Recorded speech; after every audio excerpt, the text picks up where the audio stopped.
The US government and other countries have advised against all travel to China due to the threat posed by the coronavirus outbreak, raising its alert to the highest levels.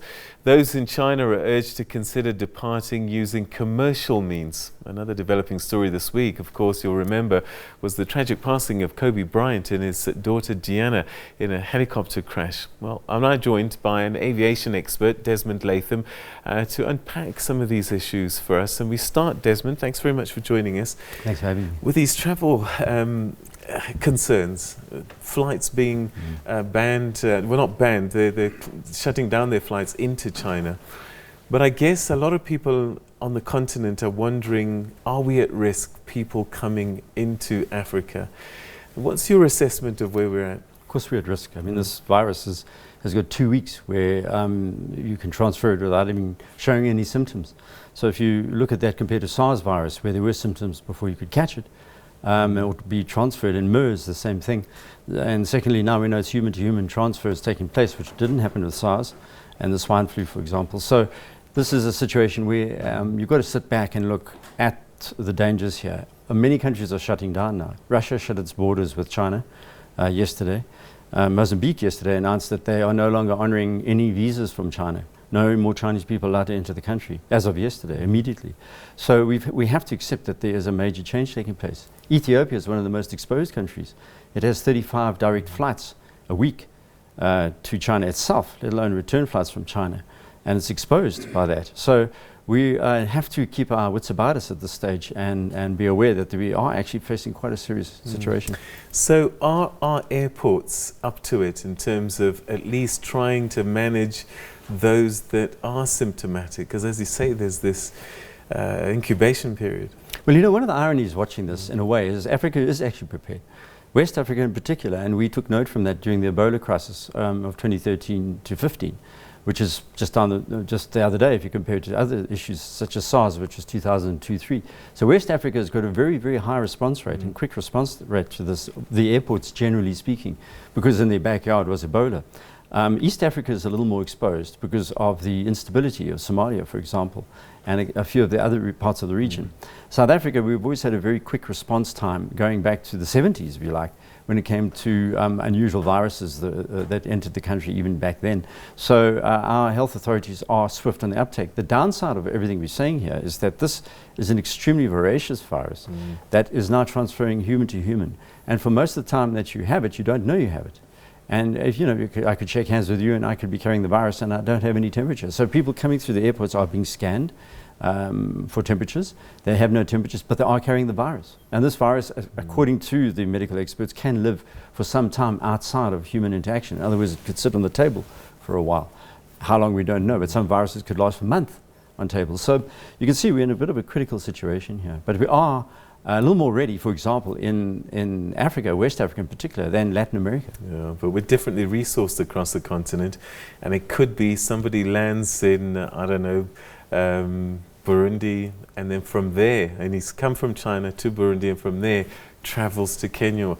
And so it starts to become difficult to track people's movements. One of the things that's a profound statement you're making here, because one of the things that works when it comes to these kind of diseases are investigators that are hired by health departments to do exactly that.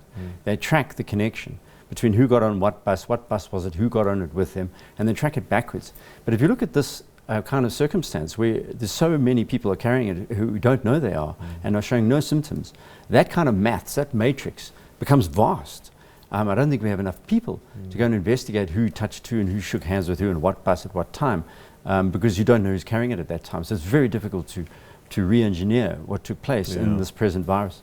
All right, so at our ports of entry, we can manage that which we can manage, and that's beyond our control is beyond our control. All right, let's switch to the other story that I've been concerned about this week, and this is Kobe Bryant's helicopter crash. A lot of people have been talking about what happened and what might have happened, and somebody who as a pilot and also understands aviation, your first instincts once you started to hear the story? Well, I looked at the weather, like all of us. Remember, it's winter. in the US. I lived in San Francisco, which is just on the road from LA, and there's winter fogs, very similar to the Cape weather. It's Mediterranean, so you get these dry winters with thick kind of fog that descends at odd times, and that's what happened here. So fog was a major issue. The second thing is, was there a problem with the Sikorsky, the 76, Sikorsky 76? It carries 7, it can carry 9 passengers and pilot. And was there a technical issue? It was an early 90s version. But as you and I know, if you maintain an aircraft of any type, you can literally process it for up to 50 years if you keep the parts going. So is it that? Or is it a situation where it was a fog and pilot error? We can surmise based on the facts, and I've watched and listened to the ATC conversation with the pilot to figure out what may have taken place there. So, and it's very early days yet. But what was he saying? Well, the pilot was saying very little, because he was obviously concentrating on keeping the helicopter in straight and level in the thick mist, which means he was steering, he was instrument rated, but he had filed what's called a special VFR clearance, which is visual flight rules, which means he didn't file a flight plan, which is not that unusual when you're flying from A to B in short hops. I do it all the time. But when you're flying into fog, and that's the situation here, you generally file a flight plan, because what the ATC does is they lift you above the clouds. Right. And the special VFR, he was cleared below the clouds, but below the clouds are mountains. And so he had a very small window between below the clouds and the mountains that he was going to fly over. And using instruments because of visibility, that's Correct. what we presume. Yes, he was using instruments. So what could have gone wrong? There's 3 main things. The first thing is that if you look at the flight circuitry in the plan, what happened is he was put on hold by Van Nuys Airport. So it's about a 25-30 minute flight max from where he's going, perhaps shorter, based on the circumstance. And many planes were coming in and asking for a special clearance because of the weather. So he was put into a holding pattern, which means you fly around and around and around in a racehorse pattern generally. He wasn't flying racehorse, he was going in circles. Right. So after about 15 minutes of doing that, you imagine you're controlling a plane. It's not an autopilot, you're actually flying it, and you're going at this kind of angle for 15 minutes.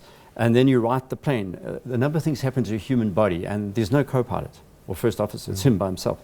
Is your body, once the plane settles again, your mind thinks you're now going in the opposite direction. It doesn't feel, even though your instruments show you you're going straight, your body feels, it's called the leans. You start feeling as if everything is out of sync, and it's very hard for your inner ear to settle down physiologically. So I think something like that happened. He was then put into clear to land. He flew in a direction. ATC warned him and said, "You're too low," and there was no response. And within 20 seconds later, the Sikorsky had hit the ground, going at about 160 knots, which is around 300-something kilometers an hour. So that's pretty fast. All right. And so, one doesn't want to think about this, but it would have been instantaneous for the passengers. They would not have known what was going on. I don't think so. I think they would have been talking and then dead.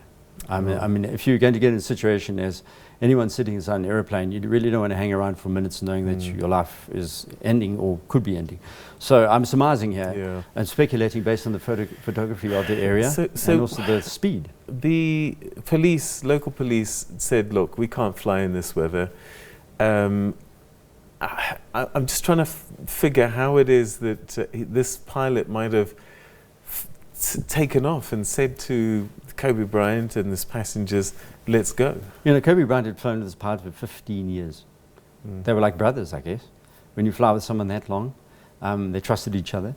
And if you look at the recent few weeks of that Sikorsky's flights, they're pretty much the same flight over and over and over again. So they hit a situation there, I think, where the pilots were so used to taking that flight. Kobe was so used to taking the flight. He used helicopters like cars. He would use it from A to B all the time. And for decades, he's been safe doing it and trusted the pilot to make the right decision. So they were taking the same route, and then they changed the route because of the Van Nuys holding pattern.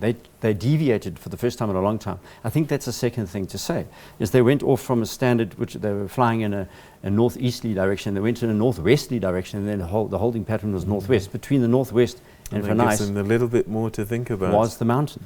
So there's more to think about. It was a situation where the pilot made some decisions. He didn't file a flight plan, but he's so used to the trip. Then there's something called get-there-itis, which pilots suffer from, which is someone says, "I have to get there." Kobe Bryant's daughter was in a competition that day. He had guests with him.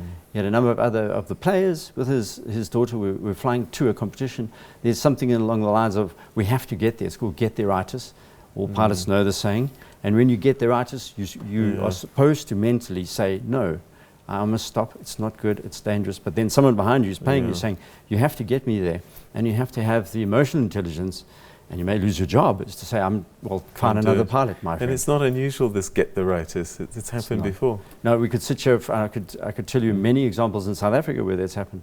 But we don't have time for that. But, there are many terrible stories here where owners of companies who own the aeroplanes say to the pilot, well, I own you, basically, take off. And the pilot's under huge pressure and makes the fatal decision to take off and then flies into a mountain, which happened a number of years ago. A man with his entire family, rich South African, from Bloemfontein, ordered the pilot, who was a youngster in his early 20s, older man, younger man, to take off and fly. And he was not happy to take off, and he took it and flew straight into the mountains near Nelspruit. And he was flying back from a holiday in Mozambique with his entire family and a second family.